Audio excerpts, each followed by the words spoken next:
Good afternoon.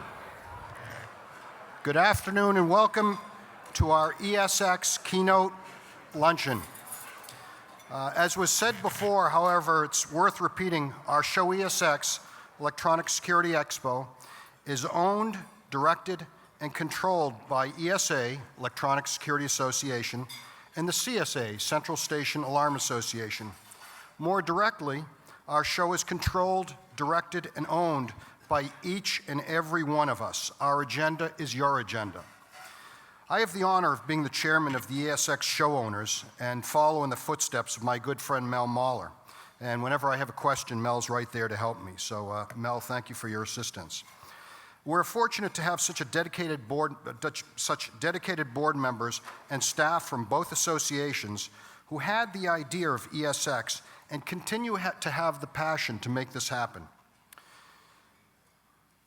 We're sure that you can truly appreciate the thousands and thousands of hours of volunteer board member hours which go into it, committee hours that go into it, to place our show in first place every year.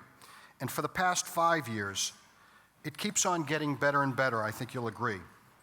If you see a committee member or board member, please mention it to them and thank them. Let them know that we really appreciate their efforts. Our number one priority at ESX is to help make each and every one of us successful beyond our imagination and beyond our wildest dreams. We do that by bringing to you the most relevant and timely opportunities available to all of us in one place. We do that by bringing you the best and the brightest. We're here today to help thank our ESX show chairman, George DeMarco, who I've known for many years, and I've worked closely with him for the past several years.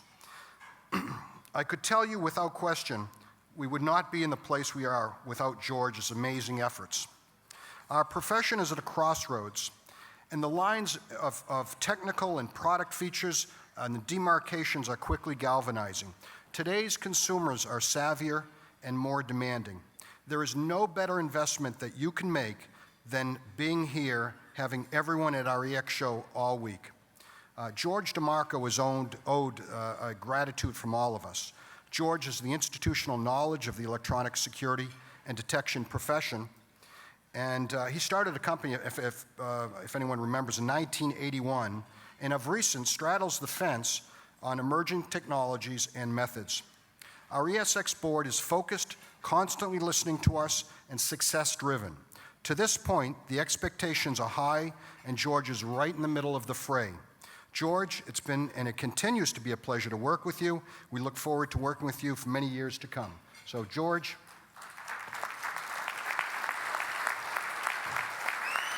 Thank you very much. Thank you. George, there's really no way we can thank you for everything you've done over the last 5 years. An unbelievable contribution of time, imagination. We've got a picture here designed by Jillian from our marketing staff. It says, leader, visionary, diplomat, friend. Thank you for 5 years of remarkable industry service. And to go along with that, here's a Marriott gift card. Hopefully you can spend some time with your family enjoying that. So thank you. Thank you. Thank you very much.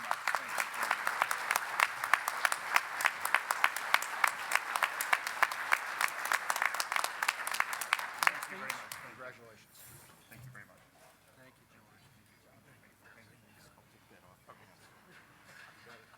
I'm just glad I wasn't wearing my boxers or anything like that.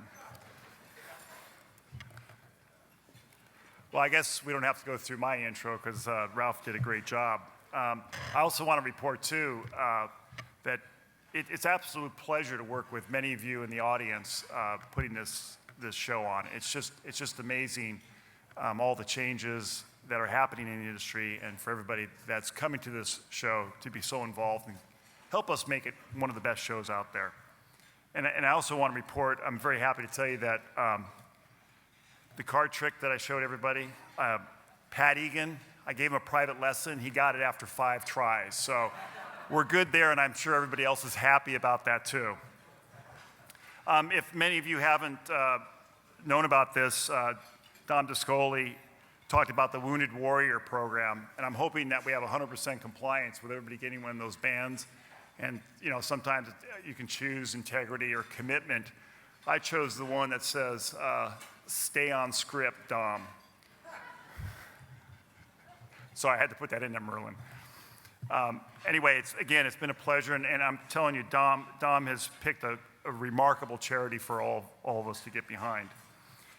And just to talk about a couple of numbers here, ESX 2012 is featuring over 189 exhibiting companies and 2,500 registrants, more than 60 educational sessions, and great special events and presentations like today's keynote address from Kix Brooks. I'm not sure it's a keynote address or it's a concert, but we'll see here. Before we proceed with additional opening remarks from the association presidents, I will now lead us in the Pledge of Allegiance. So if everybody could stand, place your hand over your heart, and let's do it loud and proud. I pledge allegiance to the flag of the United States of America and to the republic for which it stands, one nation, under God, indivisible, with liberty and justice for all. Thank you.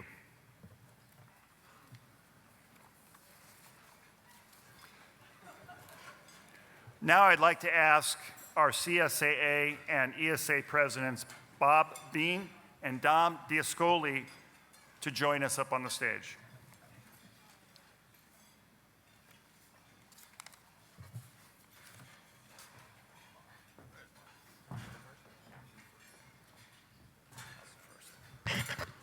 Wow!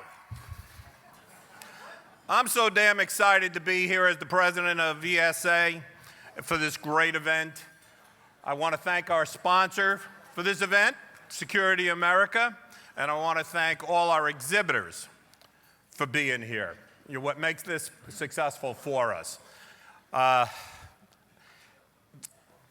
Is that all you're going to allow me to go elsewhere? I want to thank really all of you. You associates, I was at the associate meeting this morning. There was quite a few there, but I'd like to see a lot more at those meetings so you can learn what's going on. But we appreciate you, and I want to acknowledge if they're in the audience, I want to acknowledge our Weinstock and our Sarah Jackson award winners, Bob McVeigh and Dan Budnoff. If they're here, round of applause. Thank you.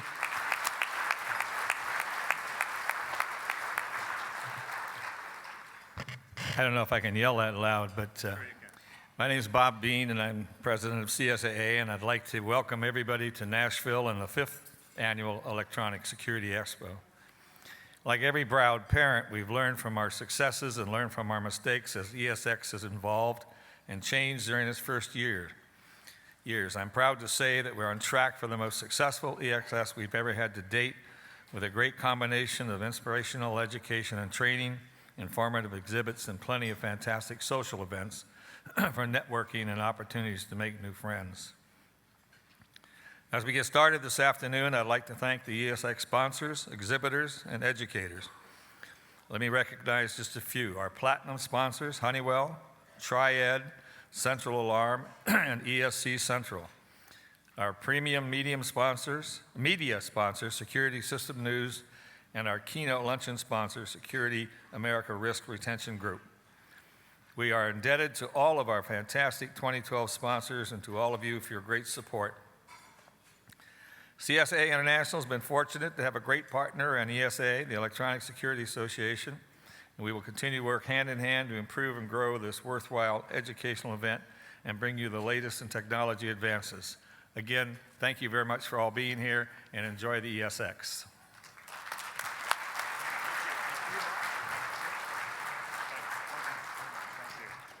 Thank you, boys. Appreciate it. Now I want to bring up John Knox, our crawl master. See, that's what everybody's here for. I understand that. To talk about the crawl. John. Thank you, George. Good leaders learn from the ones that come before them. and you can't see nothing up here.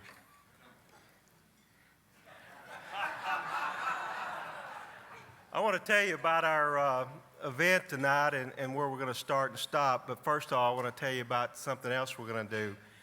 We're going to try to raise some money for the Wounded Warriors and as well for the past president of the Tennessee Association, Paul Owen, who could really use our support right now. What we've got is a guitar that Kix signed here earlier. We got some CDs and stuff. We're going to auction that off tonight at the last stop, which is Tequila Cowboy. Autograph, we got some pictures. We'll get the winner or the highest bidder and that sort of thing to go along with it to show this authenticity. In order to raise money from everybody that wants to participate, I've decided to ride the bull tonight.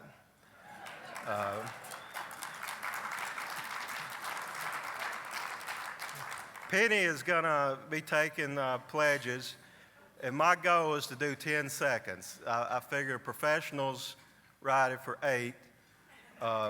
LJ's the best bull rider that I ever met, and he did 4 seconds. So I'm going to go for 10, and I'm going to ride it till we get 10 seconds.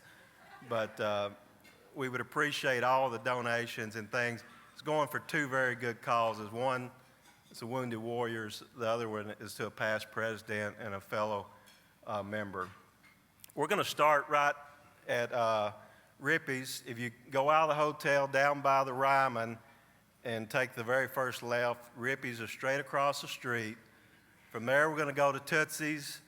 From there to the stage, and then we're going to end up at Tequila Cowboy. Now, Tequila Cowboy used to be Cadillac Ranch for the people that's here in 2008. That's going to be our main focal event. We've got a live band there. We're going to have giveaways along the way. For the first 500 of you, it's going to get one of these blinking guitars. I'm sorry, we only got 500, so first come, first serve. And we're going to have other things along the way at different stops. But I guarantee you personally, this is going to be our best crawl yet, and hope to see every one of you there. Thank you.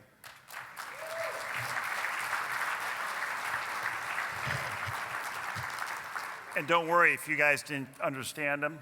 We'll have written instructions later. The premier media sponsor of ESX 2012 is Security Systems News. Let's take a moment and give them a great round of applause for their support.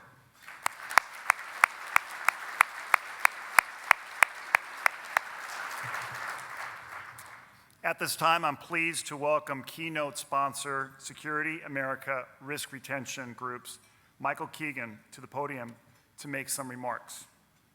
Michael, come on up.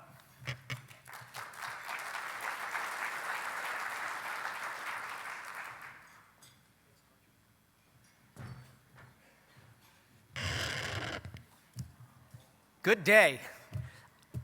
I'm delighted to welcome you to the Electronic Security Expo's keynote luncheon here in the Music City, Nashville, Tennessee. My name is Michael Keegan, and I am the president of Security America Risk Retention Group, fondly referred to as SARG, and we're the proud sponsors for today's luncheon. In a moment, we will hear from one of the country music industry's giants, but before we do, I want to take a moment to thank those who have made this luncheon possible, the shareholders of Security America. You may not know it, but SARG is the insurance program that is owned by us, the security industry. In 2003, the Electronic Security Association saw the need for stable and affordable insurance coverage for its members. Today, Security America is a B++ rated insurer by AM Best. We are underwritten by Lloyd's of London, and we provide general liability, errors and omissions, and other coverages to 800 companies. Representatives, if your company has a policy with Security America, or if you are a board member of a state association that is a shareholder, would you please stand up so that you can be recognized and we can thank you for sponsoring this event. Most importantly, I'd like to have everyone see who the owners of Security America are. So if you are a shareholder or a state association member that's insured, please stand up and be recognized.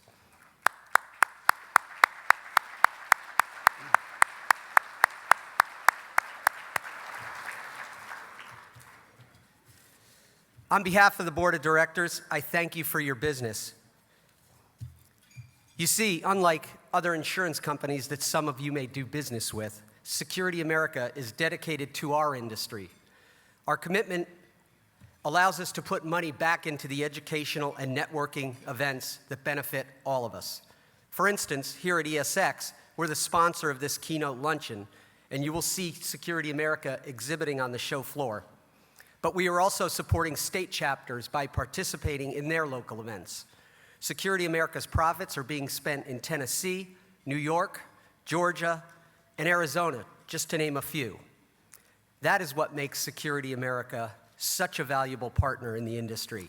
Not only do we provide a valuable service to our policyholders, but we give back.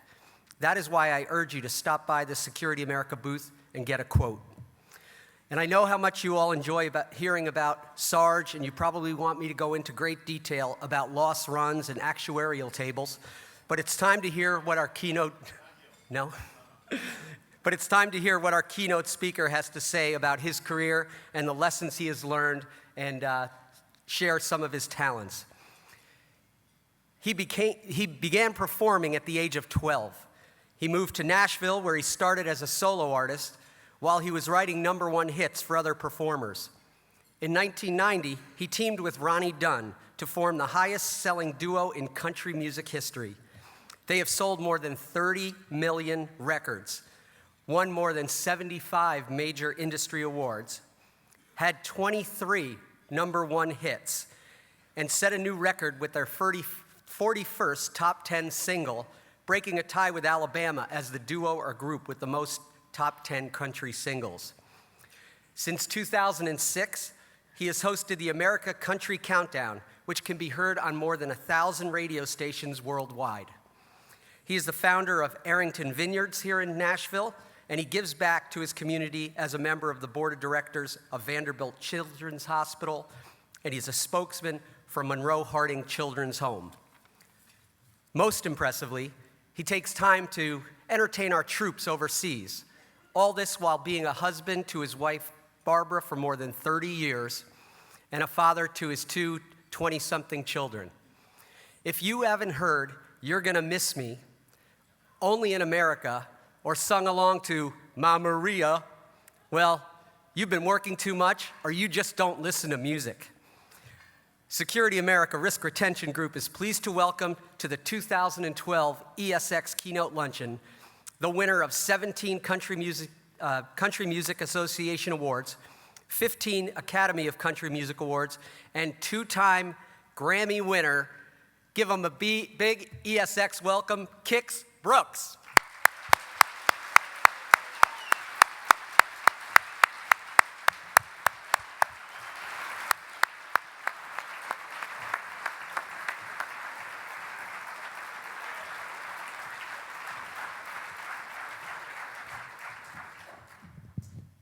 Thank you very much. I guess this is what you would call a secure environment, huh? I'm sure you guys could have had anyone come and speak to you today. It's got to be going through your minds. Why would we get a hillbilly singer, to try and inspire us? I really enjoy public speaking, and the last couple of years I've been doing more and more of it. I kind of got started. I was asked by my university, Louisiana Tech, where I went to school, and thank you, both of you.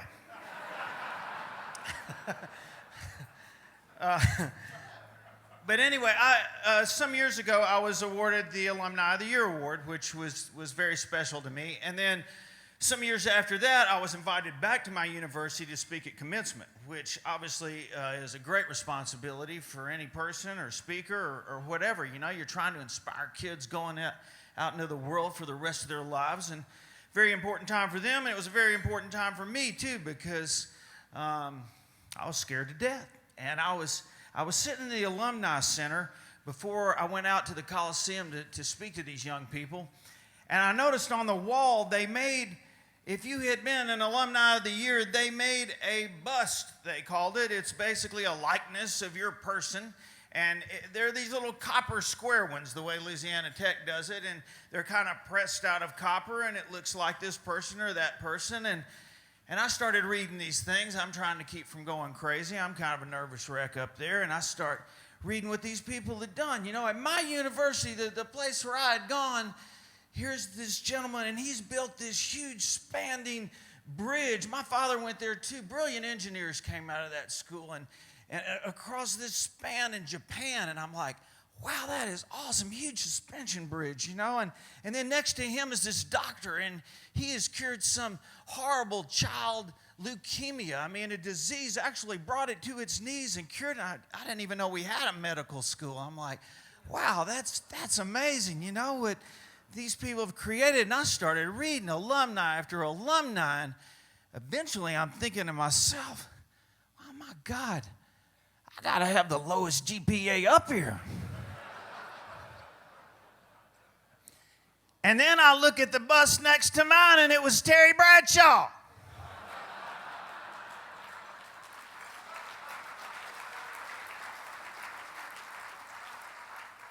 I'm thinking maybe not. But it was a great day for me, and it got into my soul that maybe all the things that I had been through, I enjoyed speaking to those young people, and they gave me the feeling that maybe I did have something to offer. And it was fun. And since then, I've been doing some speaking, and a lot of times I ask from the audience and the people the things that they would like to hear about or whatever. And there's been some common denominators, which I thought I might share with you. One is, of course, seizing opportunity. For me, people always want to hear about Brooks and Dunn, and it was a pretty amazing go-round, actually. I don't know if you guys know how Ronnie and I got together, but a record company executive named Tim Dubois actually called me up one day, and he said, hey, Kix, I want you to come down here. He said, I got this great idea. I go, okay, awesome. Tim was head of this small label, Arista Records, and I got down to this Mexican restaurant, and he's sitting there with Ronnie Dunn, and he goes, hey, I got this Okie friend of mine. He goes, listen, I got this great idea. He goes, the Judds are fixing to break up. And I'm thinking, if you guys would be willing to be a duo. He goes, you're both great singers and songwriters, but I got Alan Jackson. I got me a boy singer. He goes, I need a duo. The Judds are breaking up. I'm pretty sure I could get you on the CMA Awards because there just aren't many of them. And we're like, we don't want to.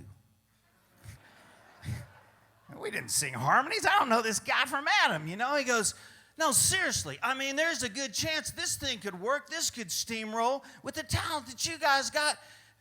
I mean, there's a real possibility you're going to wind up rich and famous. And we're like, okay. That was Tuesday, honestly. And he said, just see if you can get together and write a song. And that happens here in Nashville all the time. If you're a songwriter, people are always hooking you up. I got this writer. You guys could write a hit together. That was Tuesday. And on Thursday, we wrote this song called Brand New Man. And on Friday, we wrote this song called Working on My Next Broken Heart. And those turned out to be our first 2 #1 records. So we got these 2 hits going now, and we rode a bus for 20 years trying to figure out how to get off of it, you know. But our first show in Louisiana, and me being from Louisiana, this is very important to me because before I came to Nashville, I played 72 nights in a row at the coolest club you have ever seen. It's called the Old Absence House. I don't know if any of you, when you've visited New Orleans, if you've been to this place, but it's one of the oldest places on Bourbon Street. 300 years of pirate stories inside this place, and the walls are just brown with smoke and these big cypress floors, you know. It's incredible, this long mirror and this great bar. When I walked in it, I'd have paid to play in this place, but 72 nights in a row, I was playing from 9 o'clock at night till 6 o'clock in the morning in this place. And finally staggered out of there, called a friend here who had a publishing company and asked him if he really thought I could make a living writing songs, and he encouraged me to come on up. So Ronnie Dunn, I've told him all about this place just like I told you, more times than he wanted to hear. He's sick of hearing about it. I'm sick of hearing him talk about his dance halls in Oklahoma, you know. So finally we're in New Orleans, and I get to show him this place. And we walked down there, and there it was on the corner, just how I remembered it. And we turned the corner inside, and this 300-year-old coolest club I'd ever seen in my life has now turned into this obnoxious-looking daiquiri machines on the wall spring break nightmare. I mean, it's horrible. The floors are linoleum now, and where that big brass rail was, it's this cheap stainless steel held on by a bent screw, and my heart is broken, you know. And I looked at Ronnie, and he looked at me. He goes, "This place is really cool, dude." I'm like, so I'm not in a good mood right now. And I look on the wall, and there's a blackboard there where their menu is for the day, and it says Jell-O shots, 25 cents. So some of you have experienced Jell-O shots. Well, I never had, so I ordered a dozen of them. Oh, a lot of you have experienced Jell-O shots. Well, if you have not experienced Jell-O shots, they come in these gross little paper cup things, and you have to suck them out of there and lick all over. The whole experience is nasty with these things. And I looked at Ronnie, I go, "You feel anything?" He goes, "I got nothing." I said, "Me either. Let me have another dozen of them things." And about the time I got done with the second dozen, a little brown spider monkey climbed up out of the back of my collar and got up on top of my head with a ball peen hammer and hit me right between the eyes. And I staggered a little bit. I go, "What you got now, hand?" He goes, "I'm hammered, dude." I said, "That's exactly what I was thinking. We got to get out of here while we can still walk, you know." Well, we went outside, and I looked about a block down the street, and there's my favorite jazz Dixieland club down there. And you can see people just pouring out of it. It's obviously happening. And this is the other cool place that I knew, and this is going to save the day for New Orleans tradition.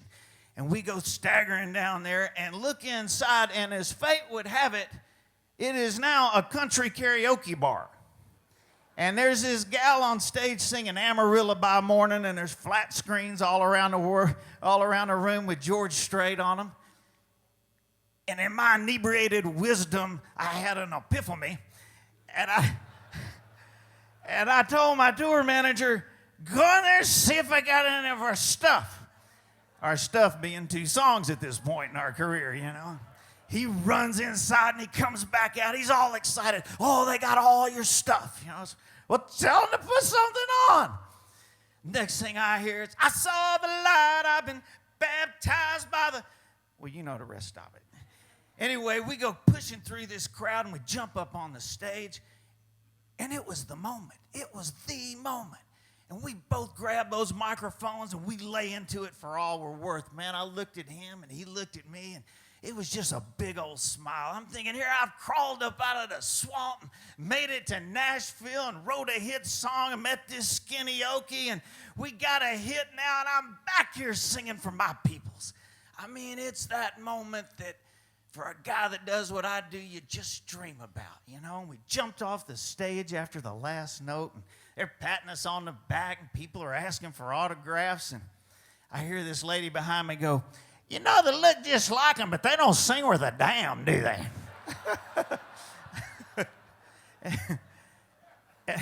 And I'm sure we didn't.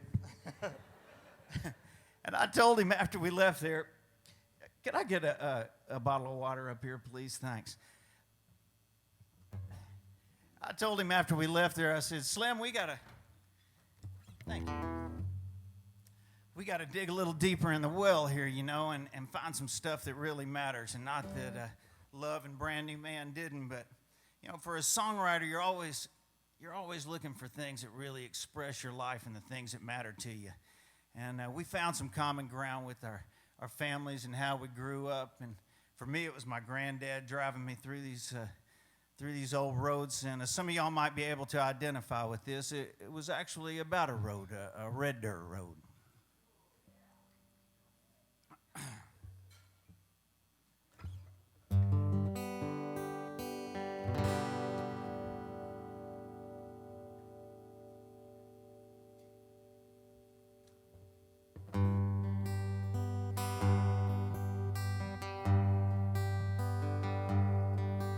I was raised off of Route 3, not past where the blacktop ends. We walked to church on Sunday morning, raced barefoot back to Johnson's fence. That's where I first saw Mary on that roadside picking blackberries. It's summer, I turned a corner in my soul down that red dirt road. That's where I drank my first beer, where I found Jesus. I wrecked my first car, I tore it all to pieces. I learned the path to heaven, it's full of sinners and believers. Learning happiness on earth, that ain't just for high achievers. Yeah, I learned, and I come to know there's life at both ends, that red dirt road.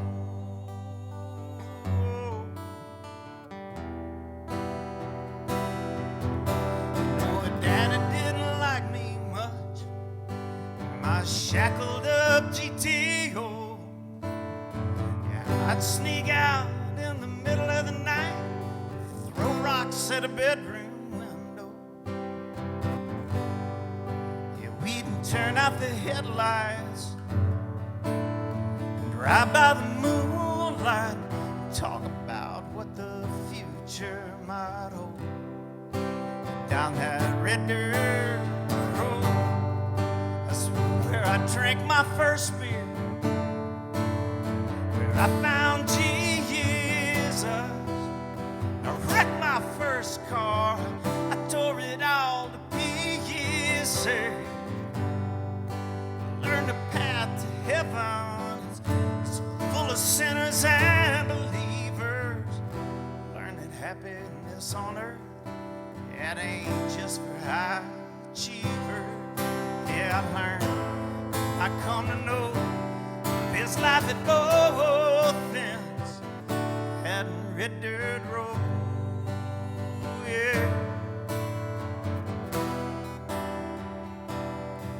I went out to the world and I came back in,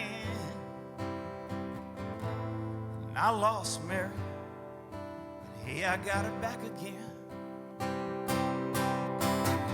Driving home tonight, it feels like I found a long lost friend. Yeah.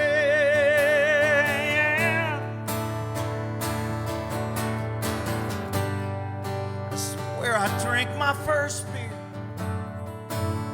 where I found Jesus, wrecked my first car, tore it all to pieces.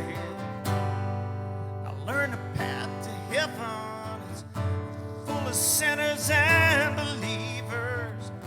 Learn that happiness on earth, that ain't just for high achievers. Yeah, I learned, and I come to know there's life at both ends, that red dirt road.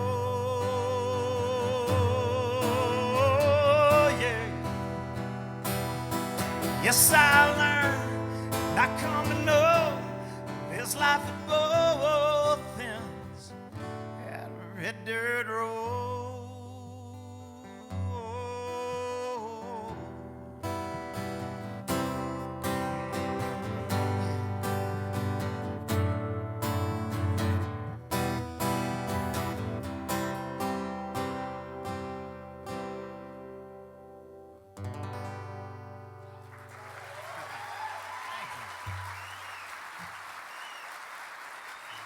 Thank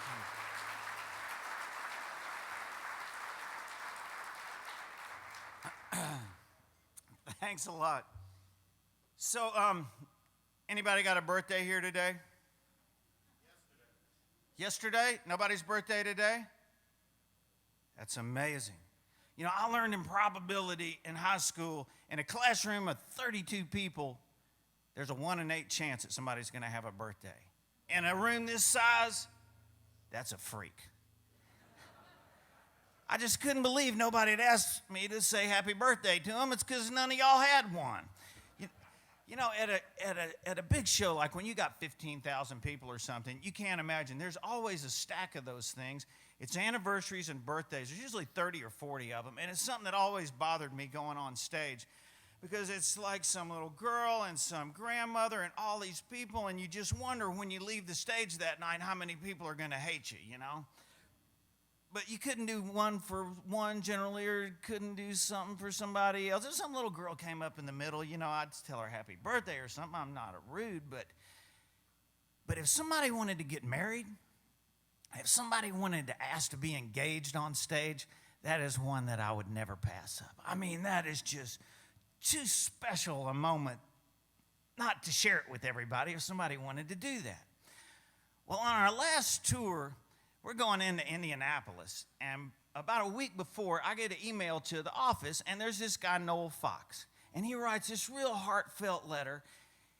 He fell in love with his girlfriend to Neon Moon, which I didn't bother telling Noel that Neon Moon's about a drunk sitting in a corner.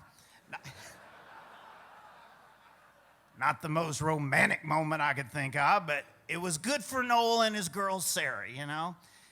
And he was going to be in Indianapolis, and he wanted to know if there was any way that he could propose to her on stage. And I sent him an email back, and I said, Noel, that is a very important time in your life, and if you're really serious about this gal, and it sounds like you are, we're going to make this moment happen for you, pal. Well, 2 days later, I get an email to the Countdown show. You know, it comes in through there. Guess who? Noel Fox. And I get another long letter, a lot like the last one I got from him. And he wasn't sure if I had gotten the other one, even though I replied to his email. But he left his phone number in there, and it was to really mean the world to him. Could he please make a chance and make this happen to where he could, you know, propose to his girl, and on and on and on. I finally called him up. I'm halfway through reading this thing. There's a number. I go, Noel, I wrote you back, man. I got this. This is important. I said, you're serious about, oh, man, I love her like no. I know, okay, it's good. It's good. It's going to be a great moment. It's going to be good for me, good for you. It's a wonderful opportunity here. Well, I get to Indianapolis. I got a certified letter from guess who? Noel Fox is not going to leave any stone unturned here, you know. He is going to make this happen. And I read this thing, and it's like twice as long. Same story, though. But he did add that he was at C16 and C17 is where he was going to be sitting, you know. So I asked the usher there. I said, hey, where's C16 and C17? It's right out there at the end of this pod. We had this little runway out there with a little stage on. I said, that is perfect, okay. Because there's this point in the show when I go out there with an acoustic guitar, and I play a few songs and tell some boring stories like I'm doing right now. And that's when I was going to catch Noel, you know. So he's all ready. I'm sure I'm all ready. It's that point in the show, and I go out and I go, ladies and gentlemen, I got a guy here tonight who's in love with his girl, Sarah, and he's got something he wants to say to her. And it was, whoa, the crowd starts getting fired up. You know, it's going to happen. And they start cheering. I look down. I go, Noel? He goes, yeah. I go, come on up here. He's like, huh.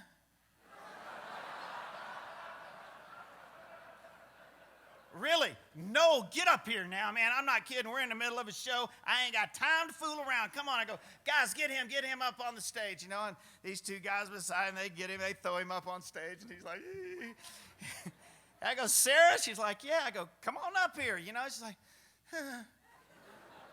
I'm like, Sarah, come on, help her up here, you know. And they're up there, they're standing there looking at each other. I go, Noel, don't you have something to say to Sarah?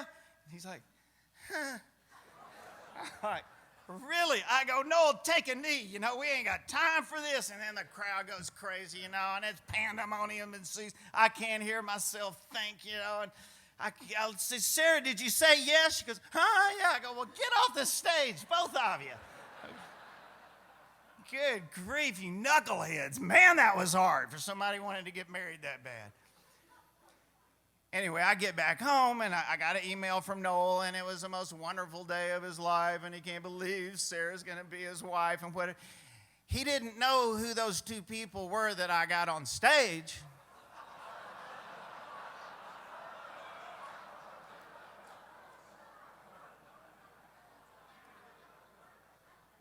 Oh, so maybe the usher wasn't exactly right, and in my own shy way, I browbeat these kids on a blind date.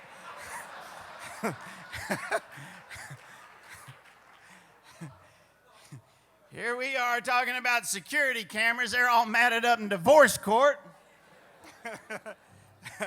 But under the heading of what inspires good songs, it did inspire me to write this one about how hard getting married is sometimes. There's a long line of cars parking lots full and people already crying. It's the hottest day in 7 years. I ain't the only one that died. I wish I had a cigarette, one more shot of Jack, but you can't go back. When the church bell rings, yeah, baby, let's do this thing. First grade teacher never liked me, who sent her an invitation. I got the second cousin to rolling in like mama's got Subway. And the sheriff's on the front row, yeah, to see me settling down. Wait till he finds out. Yeah, girl, you're crazy as me. Yeah, baby, let's do this thing. 'Cause undress your stress is a church full of gas, and who turned on the heat? My collar's kinda tight, your face is kinda white, girl, don't you pass out on me. Because if we can make it through just two I-do's, we'll be off on a lifelong dream. I got the limo and the preacher and your little baby sister got the pillow and the wedding rings. Let's do this thing. Let's do this thing. I got the snorkel and the flip-flop, ticket to the hot spot, didn't pack a stitch of clothes. I'll be glad when this thing's over, like some Ringling Brothers show. And I know I wasn't supposed to see you before I saw you walking down the aisle. It's gonna sound wild, yeah, but don't dress up for me. Hey, baby, let's do this thing. 'Cause undress your stress is a church full of gas, and who turned on the heat? My collar's kinda tight, your face is kinda white, girl, don't you pass out on me. Because if we can make it through just two I-do's, we'll be off on a lifelong dream. I got the limo and the preacher and your little baby sister got the pillow and the wedding rings. Let's do this thing. Let's do this thing. Yeah, your mama won't cry forever. She'll think it's funny someday she gave you away in a bale and chains. Baby, let's do this thing. Yeah, let's do this thing. Let's do this thing. Yeah, let's do this thing.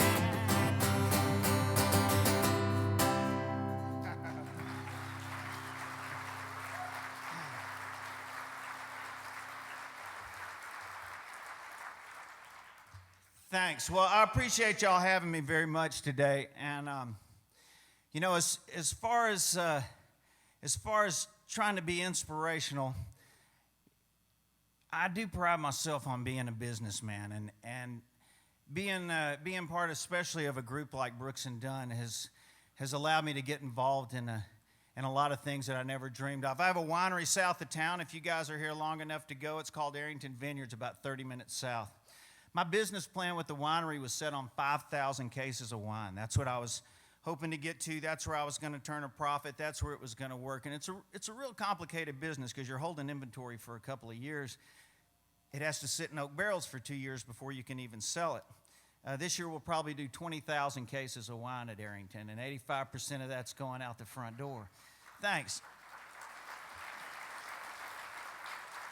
I'm not trying to ring my own bell here, but I know if I'm trying to inspire you, I just wanted you to know it comes from a place of there is some success there besides being a hillbilly singer.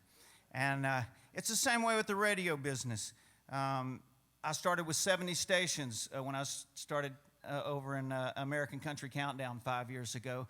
We have actually 375 major markets, and he said 1,000 stations. We're on Armed Forces Radio, and it is around the world now. And I just signed another 3 years in. I'm going to take over another 5-night-a-week program that'll air from midnight to 5 o'clock in the morning, in addition to doing American Country Countdown and making wine and touring with one of my good friends here who actually is in your business, Danny Milner, sitting back there with the white cap on, one of my dearest, oldest friends from Louisiana, who, you know, we both enjoy different businesses. And I remember when Joe Gibbs first put a race team together, I'm like, Dale Earnhardt was one of my best buddies. I'm like, why in the world is a football coach getting into this business? You know, what does he know about cars? And I'm sure you guys could tell me some things that I would enjoy, but I have learned it's about teamwork. And you got to be an army of one. I mean, there's nothing more important than that. You have to carry your own weight to be significant. You have to stand up for yourself. And I know a lot of you guys are into sales. You're doing exactly what I'm doing. You're entertainers. I mean, that's what it is. But it all starts in believing in your product. If I'm singing a song that I don't really care about, it ain't going to work for you. It's because I don't really believe it. Record companies all the time are telling you this song's a hit. But if you don't get it, you can't sell it. I mean, you got to love your product. You got to love what you're doing. And if you don't, you probably don't know enough about it. You know, you dig in, you find out what you can. But then I'm in a band too. And how many of y'all have ever seen a band play where you got some guitar player that plays half-ass and he's out there jumping and playing all the time and he won't shut up? You know, being a good team member has a lot to do with appreciating the other people on your team and knowing how to inspire them. Finding the thing that you're good at, and I promise you, no matter, we all have our insecurities, but I promise you everybody in this room has an amazing talent inside of them. Some of you have found it and you've excelled with it, and some of you maybe haven't. Or if you do, you're trying to do something that maybe isn't your special talent. When you find your thing, rock with it. Let that be a part of your team that really becomes successful. Anyway, I'd like to close with a song. I'm sorry, but I got a real corny bone in me. And I was out riding four-wheelers with a couple of my buddies one day on my farm, and we came off it. And, well, we just got to talking about how blessed we are to live in this great country that we live in. And I really feel that way. To get to do what I do and experience all the wonderful things that I have, it's really heartfelt, y'all. I mean, that's what really gets to me. And you know, a couple of guys sitting there coming out of the woods talking about America and what it means. I wish more people did it. You know, after 9/11, it's like this country hugged and came together like I've never seen it before. And we kind of started eroding back into our own worlds and lives, but we can't lose sight of that. Anyway, we wrote a song that day, and George W. Bush, before he was elected president, called me up, actually, and asked if he could use this song for his campaign. And I was shocked, and it wasn't a partisan song. It's not Republican or Democrat. You know, I said, yes, sir. I'm honestly honored that anybody care about a piece of music, and I hope you do well with it. Well, sure enough, he got elected president, and as fate would have it, I get invited to sing at the inauguration. I mean, can you imagine any guy, any president, Democrat, Republican, whatever, to get to stand there at the inauguration was so amazing for me. I'm the first person there, okay? And they give you this little, like, half a single-wide trailer, and they give you your own Secret Service guy, okay? And I can't believe it. I'm there, first one, and the cars start coming in. And then finally there's a police car, and he's got his lights going, you know. And I go, who's that? Who's that behind him? He goes, who we got? That's Muhammad Ali coming in. Muhammad Ali, awesome, the king, you know, going to be here. And a few more come in, and then there's a couple of blinking lights, and there's a couple of Suburbans behind it. Somebody go, who's that? Who's that? Who we got? That's General Colin Powell coming in. Colin Powell, awesome. Sorry, I'm a big fan of the military. And Colin Powell's like one of the great. I sat right next to him at the inauguration, gurmed him the whole time, asked him a million questions. He's like, get out of here, you know. And finally, after all these cars come through, it's like 12 motorcycles, 4 police cars. Then there's like 2 Suburbans, and then there's this blacked out Tahoe. It's like the glass is this thick on it, and it's like this high off the ground, got the lead bottom on it and everything. I'm like, so is that him? Is that him? Is that the big guy? He goes, we got the big guy? Yeah, it's Ricky Martin. Yeah. Swear to God, true story. The funny part of this thing is my co-writer, Don Cook, the guy that I wrote this song with, started an organization here called Music Road Democrats. And I'm kind of known as being on the right side of the fence. Well, he's got to go through George Bush doing this 2 full elections and getting elected. And then before the last election, Barack Obama, about to be elected president, standing in the Denver Coliseum, 80,000 people on their feet have just heard all the things that all Americans want to hear, and they're so inspired and cheering, and he brings his family out. It's my song. It's the same song that George Bush has used to be elected 2 times. I look at my wife, I go, what do you think about that, honey? She goes, I think you should really be proud. You know that this man who's about to be president thinks enough of that song that he doesn't care that the Republicans have used it for 2 elections. Yeah, I am. That's really cool. And then the phone starts buzzing on the coffee table. Zzz, zzz. I'm like, oh boy, here's Don Cook gonna give me an earful, you know? And I pick it up, and it wasn't Don Cook. It was my other favorite radical Republican, John Rich. Says, uncool, dude, really freaking uncool. Anyway, still makes me feel good. There's a sun coming up over New York City. And there's a school bus driving in a traffic jam. Staring at the faces in a rear view mirror. Yes, she's looking at the promise of the promised land. You see, one kid dreams of the fame and fortune, and one kid helps his mama pay the rent. One might end up going to prison, and then one might just be president.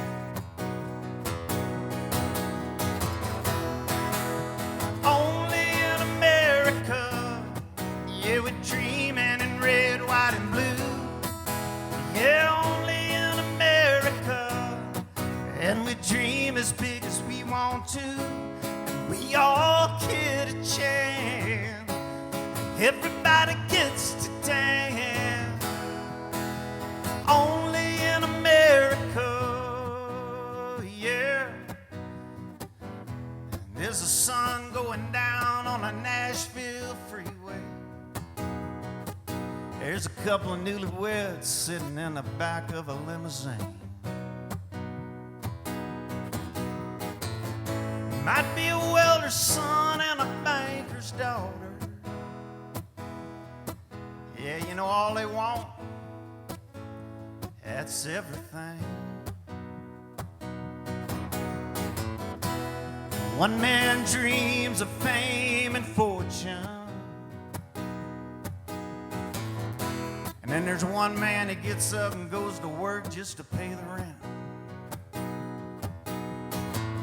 But I gotta tell you, there's a lot of guys and gals over there in Afghanistan right now working hard to save our freedom. And those are heroes I never will forget. Yeah.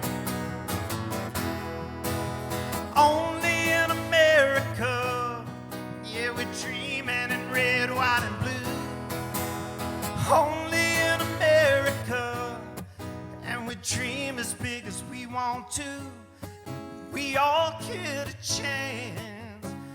Everybody gets to dance. Only in America, yeah, yeah. Thank you so much for having me today. Y'all have a great time while you're in Nashville. Appreciate it. Thank you.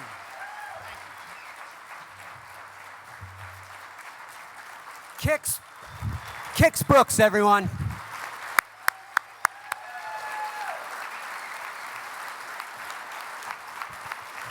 Hey, Kix, if you would stay up on stage for a moment. We've got a little presentation that we'd like you to share in with us. Leading up to ESX, Security America Risk Retention Group had a contest. And in that contest, we asked people to get a quote from our company, and they would be in a drawing for a cruise. So the best part about giving away a prize is the big check, and we have the big check here. So the 2012 Security America Cruise winner is Corson Security Technology in Indianapolis, Indiana. Is, I believe, Rob Driscoll, are you out in the audience to come up?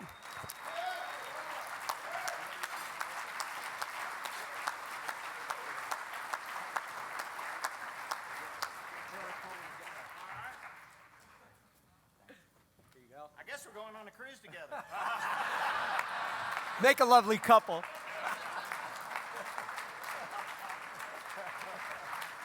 You can take that with you. Okay, great. Thank you. Thanks, Kix.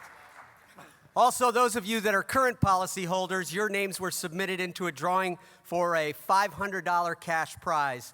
And the winner of that $500 Security America giveaway is policyholder Shenandoah Valley Security. Is Lynn Comer here? Lynn's.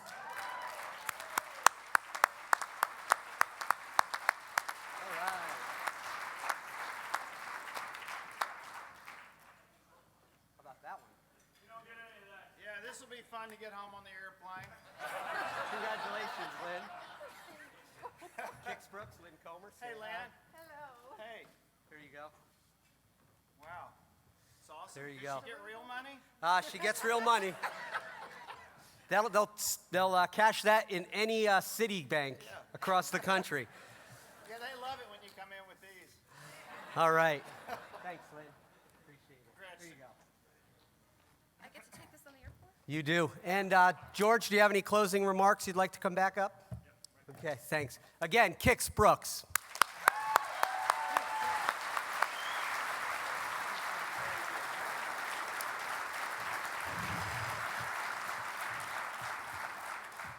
So we want to obviously congratulate all the winners of Sarge and Kik. What a great job. He did a great job today. I just was a little bit nervous because he started talking about Terry Bradshaw, and that's the second keynote that we had, talking about his GPA, and it's a little challenge there. Okay, so we're going to open up the floor in about 5 minutes with an official ribbon cutting. And I want to let you know that we're very excited about that. We want you to enjoy the show floor, learn all you can about the business. So we're going to open it up in about 5 minutes or so. And don't forget about the crawl. Now remember, what happens here in Nashville will be etched in everybody's minds forever. Remember that. Thank you for all coming. Having a great day.